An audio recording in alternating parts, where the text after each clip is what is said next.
Hello, I'd like to tell you the story of the King of Colchester's daughter. Now it was always well in the family until the Queen became ill. And on her deathbed she took the King's hand and she said, "My lord, you must remarry, for the country must have a queen." The King wouldn't think of this, but as time went by he saw the sense, and he took a second wife. And he thought it was a good idea because the wife had a daughter the same age as his daughter, and they would be able to play together and grow up together. What he didn't think of was jealousy, for her stepmother hated his daughter for her beauty and her charm.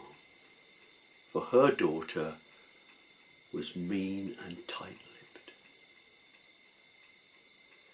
It got so bad in the palace with the bickering and the spite that the King of Colchester's daughter took his hand one day and said, "Father, I must leave this place. It is not good for me now." And the King asked his wife to provide her with a hamper of food. As she left the palace, the princess saw that all that was in the basket was a bottle of beer, a hunk of cheese and some dried bread.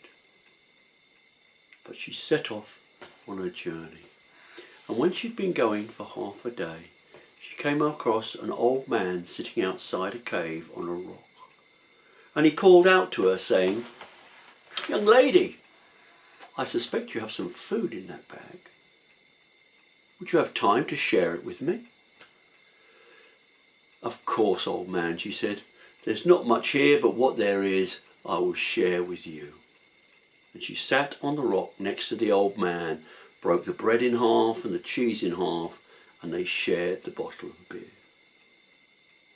When they had finished, the old man took a hazel branch and handed it to her. "In a while down the lane you will come to a thorn hedge with a gap, but not a gap big enough for you to get through unharmed. Hold up this hazel twig and say, 'Let me pass,' and a gap will appear and you may carry on across the fields. When you have crossed 3 fields, you will come to an enchanted well, but I will say no more. Go happily on your way." And she did. She walked down the lane until she came to a gap in the thorn hedge. She held up the branch and said, "Open for me." Sure enough, the thorns parted and she was able to walk through untouched. She crossed over 3 fields, and there was a well, and as she approached, a golden head lifted out of the well and sang to her, "Dry me, comb me, lay me on the bank to dry." And she did. She took her apron, she wiped the wet head, combed it, lay it on the bank to dry. And when the golden head lay down, a silver head appeared and sang the same thing, and then a bronze head. And she did the same for all 3 and laid them on the bank and carried on her way. And the bronze head looked after her and said, "What a fine young woman. I will give her charm." And the silver head said, "I agree. What a fine young woman. I will give her the scent of roses." And the gold head, looking half over as well, said, "I will see she marries a prince." The princess heard none of this, but she carried on her way, and as she passed a woodland, 4 riders came galloping out, so close she started and sat back. The rider at the front, in royal robes, leapt off and helped her to her feet, placed her on the back of his horse and took her back to his castle. And you will suspect not that they fell in love. Now the king and queen were reluctant to agree to the marriage, but they could see that their son was determined, and she was such a pleasant girl. And it wasn't until the wedding breakfast that the princess announced that she was the daughter of the King of Colchester. Carriages were ordered, an entourage set, and they headed off for Colchester. As they rode through the city gates, there was great joy and happiness. The crowds appeared in the street, and the king was delighted. His daughter had returned and was happy again. Her stepmother was less happy, and she turned to her daughter and said, You must travel and meet a prince." She got a basket, this time with hams and sweetmeats, and oranges and apples, and a bottle of champagne.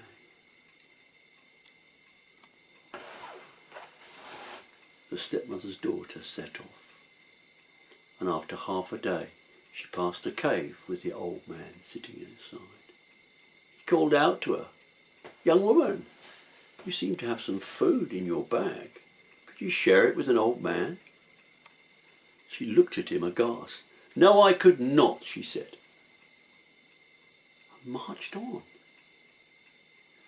She came to the gap in the thorn bush and forced her way through, hardly noticing that the thorns were tearing her dress and her blouse. She marched across the 3 fields, determined to find her prince, but she came to the enchanted well. The golden head came up and started to sing. But as it did, she took the bottle from her bag and she whacked it round the ear. The head flew, bounced off a tree onto the bank and lay shivering as she marched on.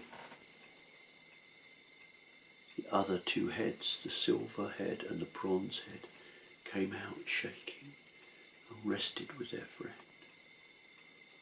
"Who was that?" they said. "What is she?" The bronze head said, "I will give her boils and sores on her face." And the silver head said, "I will have a smell like a pig pen." And the gold head said, "And I will see she marries a common carpenter."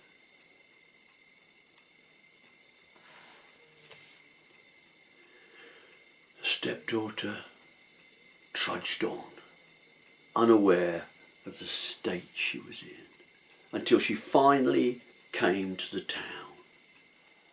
And she couldn't understand why people were moving to the other side of the road. In fact, she stood there thinking, "This town, it smells like a pig pen." Finally, she stopped outside the carpenter's and looked in his mirror. And there she saw her own reflection with the boils and the sores on her face, and she looked at her dress and her blouse all tattered with thorns, and then she realised that the smell of the pig pen was her. And she stood there and she wept and she wept, and she put her hands on her face. It was then that the carpenter came out of his shop. Seeing her distress, he took her by the arm and took her back into his shop and sat her down on a chair.